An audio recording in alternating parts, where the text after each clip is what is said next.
Good morning. Welcome to Plus Sports on Plus TV Africa. I'm happy to have you here. My name is Mikhail Tinubu. Welcome to another Wednesday morning, another chance to get some sports in your system. We begin in Nigeria. The Athletics Federation of Nigeria 2020 Olympics Trials and Invitationals Relay, which concluded on Sunday at the sports ground of Yaba College of Technology in Yaba, Lagos, were a success according to Sunday Dare, Minister of Youth and Sports Development. Dare, who attended 3 of the 4 days of competition, believes that the high quality of performances has given Nigerians hope for podium results at the postponed 2020 Olympic Games in Tokyo, which begin in 30 days. He urged the athletes to repeat their Olympic trials results in Tokyo by saying, "You have the huge responsibility to ensure that we perform well at the Tokyo 2020 Olympics by replicating your impressive performances here in Tokyo." This morning I have with me Sayo Oguntoye. Sayo, are you there? Good morning to you, Mukail. Good morning. I'm here. Good morning, Mukail. Thank you for being here with us. It always seems that we put a lot of pressure on our youth to represent, but it never seems to translate on the day of competition. Why is that always the case?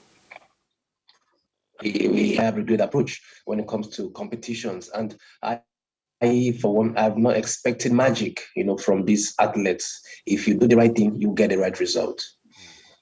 But at the same time, the minister mentioned that a lot of investment had been made in these youth players. But we always talk about how at the youth level, at academy level, there's not a lot of investment. So what investments is he really talking about?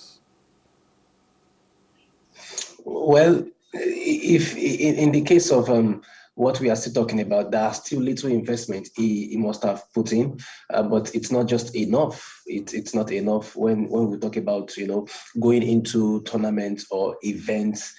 Now, Shayo, in our sports in Nigeria, the youth have a history of representing well, even getting as far as possibly earning medals at the Olympics and even other international competitions. But why does that never seem to translate as they grow older, as they become more staple names? Why does the investment seem to cease and their development seem to stall? Well, it seems we're having difficulty here in Shire. I'll come back to that once we have Shire online. The Confederation of African Football has released the 2021-2022 inter-club season schedule. This includes the information relating to the list of countries which will be allowed to enter 2 clubs in the 2021-2022 season. The 2021-22 season will kick off on September 10th with the first round of the preliminaries, while the group stages will start in February. The 12 highest ranked national associations, according to the ranking of CAF, will be allowed to engage 2 clubs in the CAF Champions League for this season and the CAF Confederation Cup of 2021 and 2022 season. The countries are, according to their ranking, Algeria, Angola, RD Congo, Egypt, Guinea, Morocco, Nigeria, South Africa, Sudan, Tanzania, Tunisia, Zambia.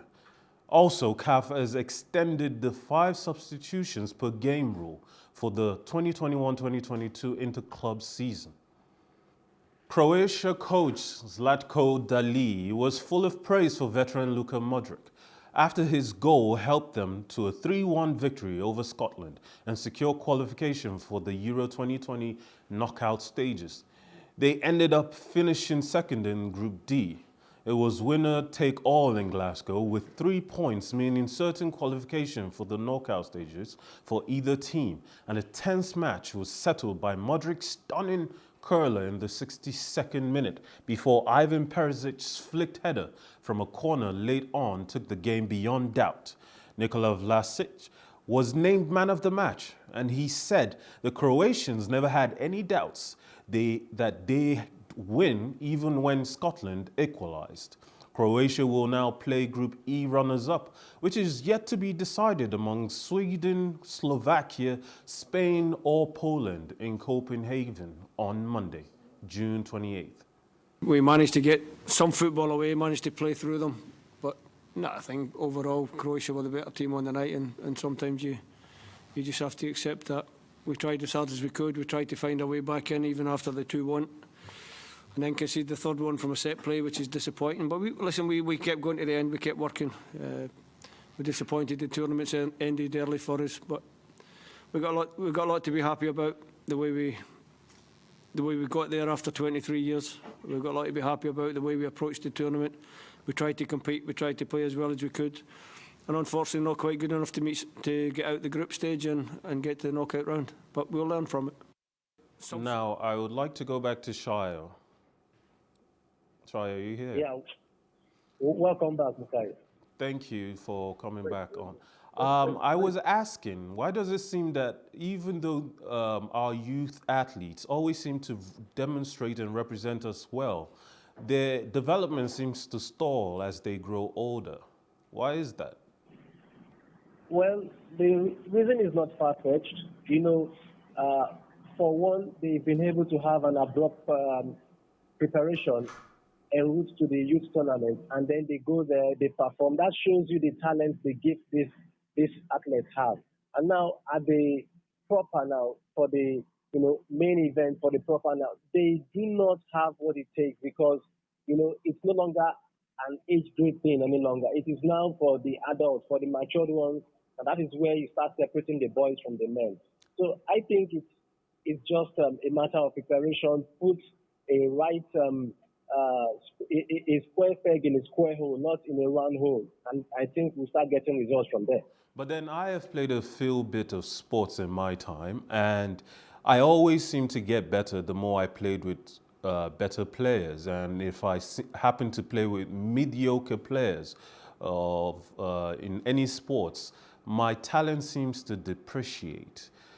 If the problem is that these athletes who have all the potential in the world now aren't living up to their potential, could it not simply be because they're surrounded by mediocrity? Well, to an extent, I might agree with you on that. But let's take, for example, football. Why have Nigeria continued to dominate when it comes to age group competitions in football, like the under-17, under-21, and we have failed to even get past the second round of the World Cup? It still goes to show to what we've been talking about. When you cheat for age group competitions and tournaments that are meant for the young lads, you put adults in it, you dominate. And when it is now time for the adult competition, you falter. You can't eat your cake and have it. Well, back to the game yesterday between Croatia and Scotland. It was a thrilling game, and after Scotland equalized, it looked like it could still go their way. Both teams finished with 11 shots apiece, but Croatia had more shots on target. Would you say that Scotland were unlucky in the long run? No, I wouldn't say Scotland were lucky.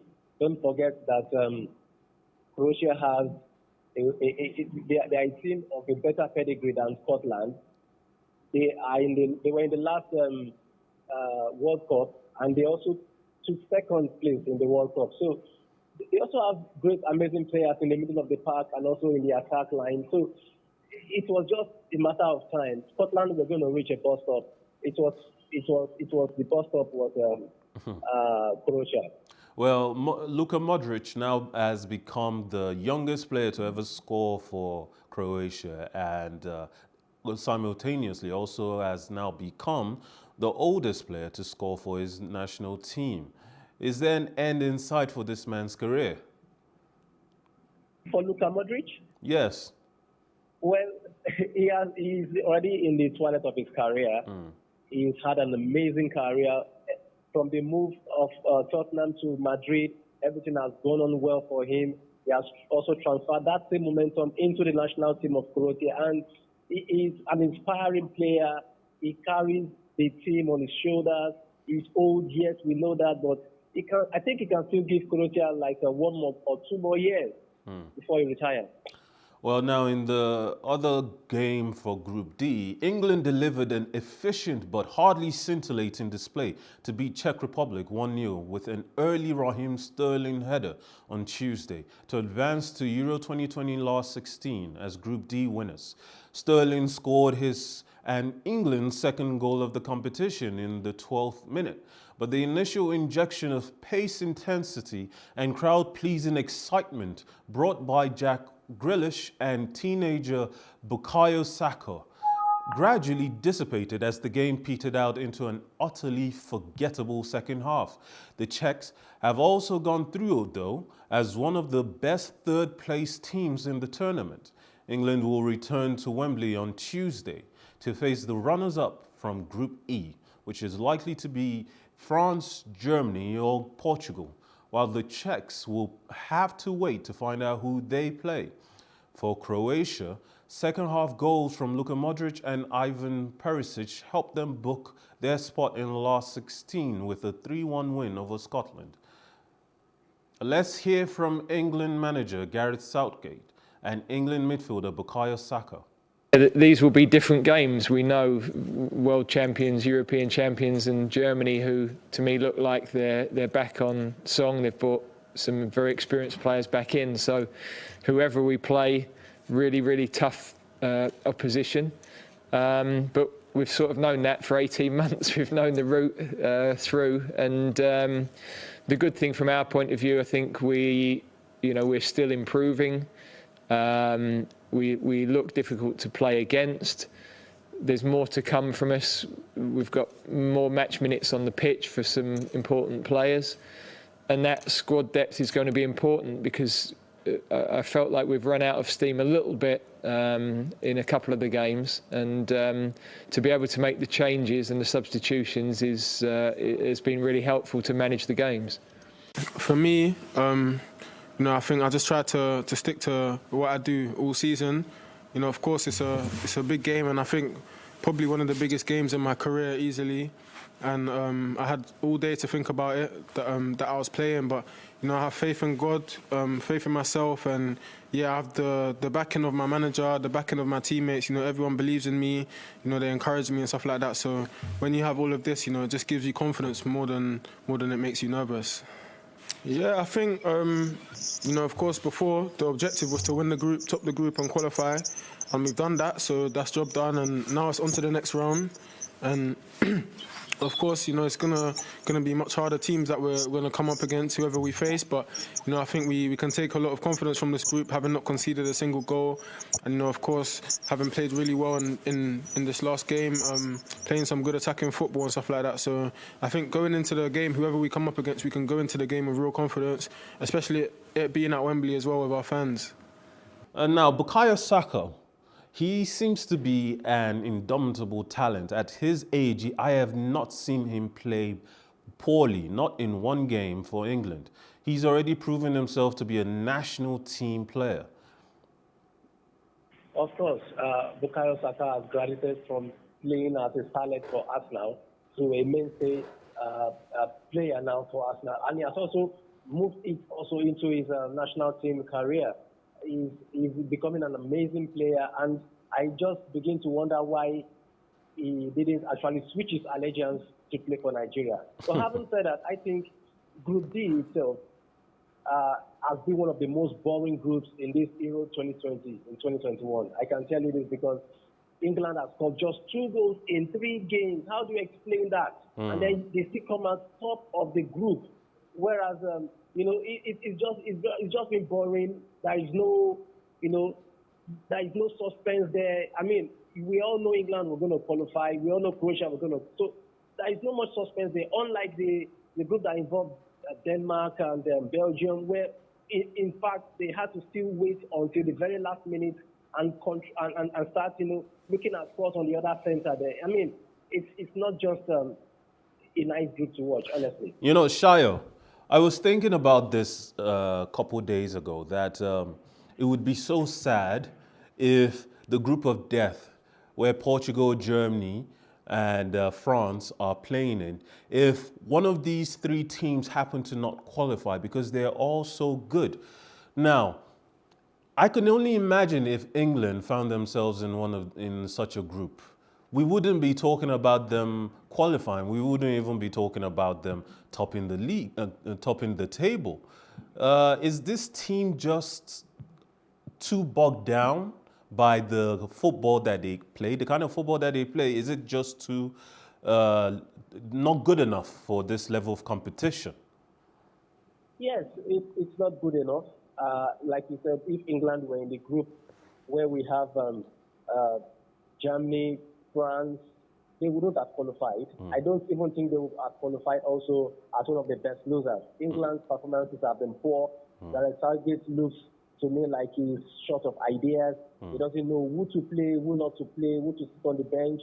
I mean, it just shows you he has a lot of stars, but doesn't know how to fit them into the game and how to make the imagine a whole Hurricane has not even scored a goal in this tournament, and we are in the knockout stage already, just waiting for the last set of groups to play today. We're in the knockout stage already, and Hurricane hasn't scored yet. Sayo, I feel that a handicap for this English team is that they lack enough energy to carry on throughout the game. They start the game well with some promise, but then it peters out. They don't seem to have the energy to carry throughout the game to score multiple goals. But this team is full of players that are starters in Premier League clubs that they play in, and the Premier League is as competitive as any league in the world. So is it just a matter of too many games, too much fatigue over the course of the season? Because the Premier League is a tough league. Are they just too tired to perform at the expected level? Yes, I want to agree with you on that. You have a point there. England, the EPL is one of the toughest leagues in the world. And I can tell you that all English players currently in this Euro 2020 play in England, except Trippier. So having said that now, looking at the congestion of games in the EPL, the FA Cup, the Carabao Cup also, as well as those who qualify for the Champions League, it makes it a whole lot of games they are going to play for. Let me give an example. Bruno Fernandes of Portugal has played the most number of games so far this season, or in the last concluded season. And right now in the Euros, he hasn't played anything of substance. That shows you he's just being tired. The fatigue is coming up, and you can't cheat nature. You're just a human. You cannot cheat nature. Well, all right. So we move on to tennis. Dominic Thiem's place at this year's Wimbledon looks to be in doubt after he retired from his opening match in the ATP event in Mallorca with a wrist injury. The US Open champions heard a crack in his right wrist when leading Adrian Manarino 5-2 in the first set and looked in immediate discomfort. He's expected to undergo an MRI scan to check the damage. Sayo, it's unfortunate, but Thiem might actually miss Wimbledon. Yes, it's not a good story to hear. It's a very sad one. And it's going to be a big loss for the tournament itself. We expect tough opponents to come up, but since he is not going to be there now, it's like -1 now. Nadal has already pulled out, and this seems like it's potentially another loss. What happens when the other big names like Federer or Djokovic might actually have to sit out the competition? Are we headed for dull Wimbledon? Yeah, I'm about saying that too. And I think the congestion between one Grand Slam to the other, like Wimbledon now, it's just 2 weeks interval. I mean, there should be a space between these so that players or tennis players who are not in an injury will not overlap the injury into another competition. I think it should be looked into, the schedule should be looked into. Now, on to a lighter note. With 30 days to go until the start of an Olympic Games dogged by the coronavirus pandemic and by controversy, Tokyo Olympics organizers decided on Wednesday, June 23rd, against selling alcohol at the venues while defending plans to allow thousands of spectators. Organizers have pushed ahead with preparations for the Games, postponed from 2020 because of the pandemic, despite strong concerns among the Japanese public that hosting delegations from across the globe could result in COVID-19 outbreaks. Following experts' advice, the organizing committee decided against selling and drinking alcohol drinks at the venues so as to prevent spread of infections. Tokyo Olympics President Seiko Hashimoto told reporters. Media reports that organizers were considering allowing alcohol consumption in Olympics venues provoked a public outcry earlier this week with the hashtag Cancel the Olympic Games, garnering tens of thousands of tweets. Alcohol sales have been restricted in and around Tokyo after health officials warned drinking would encourage close contact, loud speaking, and mingling in bars that could spread the virus. Shayo, I have a sense that the Olympics is not going to be as buzzing as it should be. What do you think? Yes, I want to agree with you on that. So many talked about cancelling the Olympics due to, coronavirus and others. And also, some players are actually, trying to even opt out. Like I also heard Juan Martin Del Potro is also going to miss the Olympics. He was in the last two Olympics and he did very well in those two Olympics. It just seems like, though, Shia, that it's one bad news after another for the Olympics. Is it even worth it at this point? Absolutely. For the Olympics, though the games have not started yet, but we've been hearing bad news upon bad news. There has been chaotic news regarding should this competition go on, should it not go on, why should it go on, why should it not go on, it's just here and there. But I feel since it has lingered so much, let it just come and go and we'll talk about the aftermath of the Olympics. All right, I want to give a big thank you to Shia for joining us this morning. Always appreciate your insight. The pleasure is mine, Motayo. All right. Thank you for everyone that's watching us at home or at work. I hope you've had a dose of sports. Join us again tomorrow when we give you some more Plus Sports on Plus TV Africa. My name is Mikhail Tinubu. Remember, life is never boring with some sports.